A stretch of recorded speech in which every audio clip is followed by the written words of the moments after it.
let's get into optimizing your existing products. There's really specific, and to be honest with you, in many instances, basic things that you can do to increase the actual value of your products. One of the most important, I think, is bundling. If you sell razors and you sell shaving cream, those two things independent of each other are, let's say it's $3 each, just using easy math, but you sell a bundle for $5. You just increased the value that the customer received, but you also increased your profitability because now there's less shipping, less fulfillment. You're building a potential consumable to a customer, et cetera. John, what other examples that you'd have of increasing the actual value of a product or an offering? Subscriptions. It may be increasing actual value to you, but that's why we're all here. We've seen subscriptions, double, no joke, double the size of a very well-built company. I can't use their name, but there's a company that focuses on male wash products that we worked with recently in the past, and got them to a specific point, and then they kind of took it back from there because they got a little bit too big and they were actually 9,000% ROAS on Black Friday. Remember that?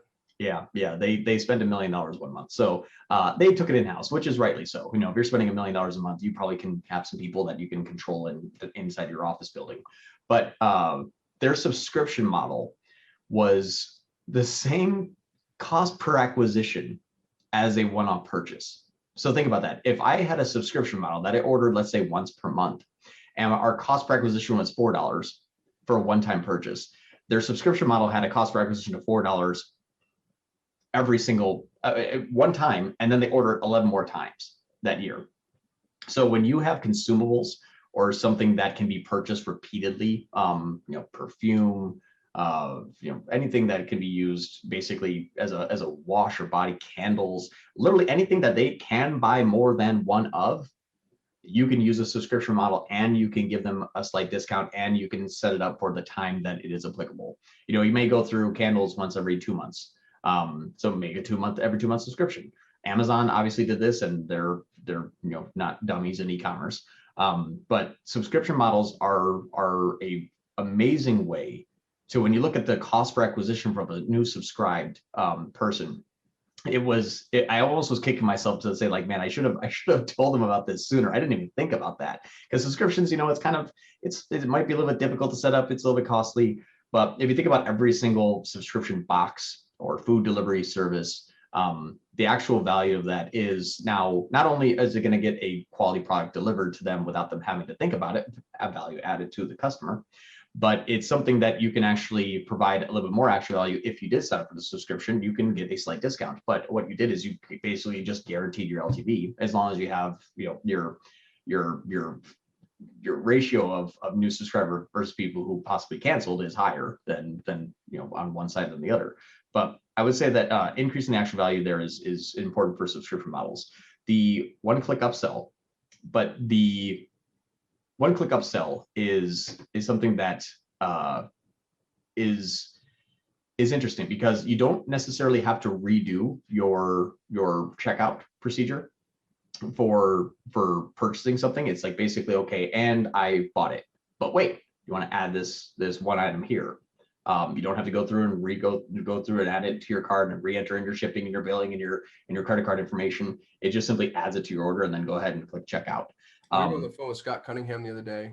Were you on that call, John? I think you were. It was the private call after the 3XS. Yes. Scott's the world's foremost authority in Shopify. Really, really, really brilliant guy. He's got clients where 100% of the profitability is from the upsells. The core product funds the traffic, because the traffic is expensive, and all of their money is on order bumps and upsells. That's where they monetize. That's where they actually liquidate. Huge opportunity there.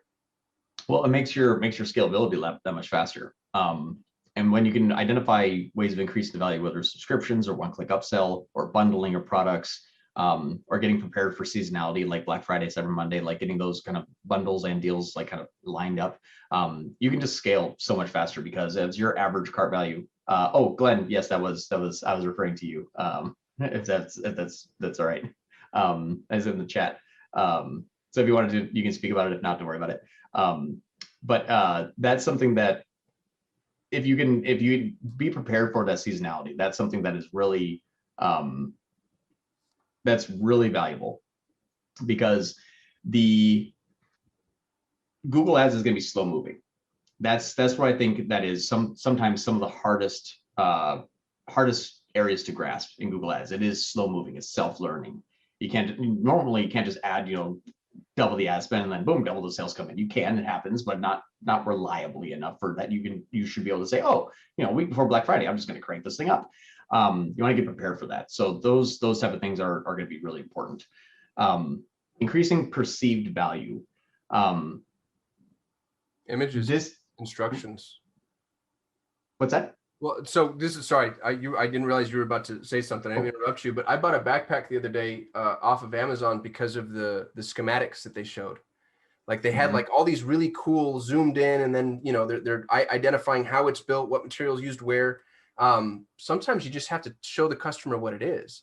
People spend so much time on product development, creation, and then they don't tell them like, oh, here's everything that's amazing about this. And so the cool thing too about shopping ads specifically is so often you're dealing with a carousel, you're dealing with a gallery, and you have a lot of at-bats. You have a lot of opportunity to show people this is what the product is, this is what's valuable about it, and improving and increasing the perceived value. Yeah, and it goes off of don't ignore your descriptions. A lot of people think about, well, description is going to be for the feed. The feed is going to go into Google. Google's going to understand my product. They're going to find the right people. But then they forget, oh, the real life aspect of when someone gets to my website and they land on my product page and they read a description. It was very important that we talk about what's not in our cleansing items. We have a company that is a hair care. So they have shampoo, conditioner, and they pride themselves on being a company without something that a lot of other companies have. And I forget exactly the damaging chemical, but they have the 7 ingredients or 5 ingredients that normally you would have in all of these other, very expensive products. We do not. And here's the reasons why. It doesn't damage your hair. It doesn't have split ends. It doesn't thin out your hair over time. It doesn't increase, the DHT hormone in males for hair loss acceleration because of, the testosterone amortization. All of those things that they explain inside of their products, the explanation is good for Google to understand and to identify. People that are looking for this type of product can find that. But the perceived value is also possibly everything that we're not.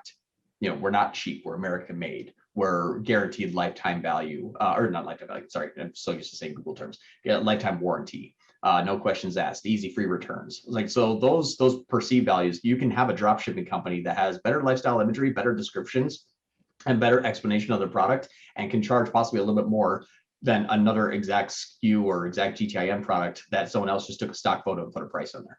It's truly perceived value. And then something I like saying, perceived value is more valuable than actual value.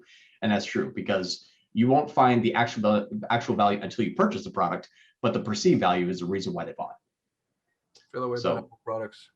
I said I feel the way about Apple products.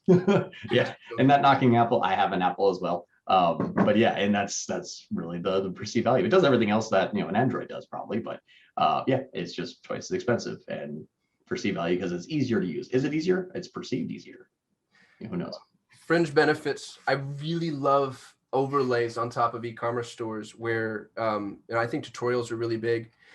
And you can do this. We had a client who he had cooking supplies and equipment. And when you purchased, he had like really fun, videos, walkthroughs, recipes, stuff that supplemented the purchase in a way that you wouldn't have gotten elsewhere. He didn't really do this as much, but you could have also, built a community around that. People like, especially now where everything's been digitized and we're all just so separate from each other, building community into product purchases can be really helpful. You notice there's a coffee company, Kahava. They've done this. It's amazing. You have a bunch of people like posting where they're drinking at the top of the mountain or on a boat or on a ship or whatever. And they built an entire community around this product that it ends up being very mission driven because of the ingredients in this thing. But I think they've done a really good job. Early access, again, for community members. But there's a lot you can do to optimize your existing products so that people feel, and really it's all increasing perceived value, feel that they're getting more. And that's important. You want to help articulate the shift, going back to our avatar.